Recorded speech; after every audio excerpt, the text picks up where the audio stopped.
দেখলাম যে নদীর পানি এত বড় বেড়েছে তারপর এক নম্বর বললো যে নদীর পাড়ে যে মাছ থাকে সেটা ভাঙার তাই সকালবেলা ফজরের নামাজ করে আজকে যাই দেখি আর কি রাত্রে এত টেনশন হলো যে মনে হলো আজকে রাত্রে করে আমার আর ঘরের ভিতরে পানি প্রবেশ করে কিনা এর মাসুলটা হলো যাক আসলাম তো মনে করলাম যে আমার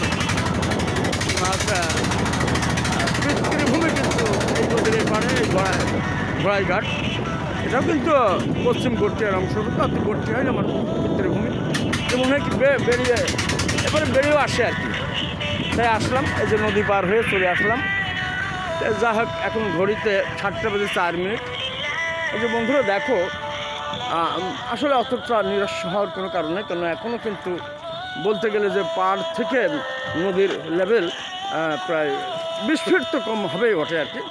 কাজে আমরা যেন অত উদ্বিগ্ন না হয়, ইনশাল্লাহ আল্লাহ ভরসা, আল্লাহ আমাদের হেফাজত করুন। তুমি একটু লক্ষ্য করো আর কি।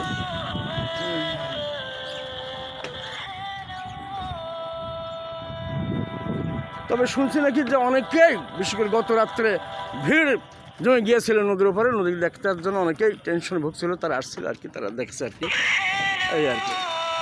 দেখ বন্ধু, ভিডিওটা এখানে শেষ করলাম। এখন আমি নদীর পাড়ে উঠবো এবং উঠে ওখানে একটা চারদিকে বসে কথাবার্তা বলবো, চাটা খাবো, এই আর কি। আল্লাহ হাফেজ।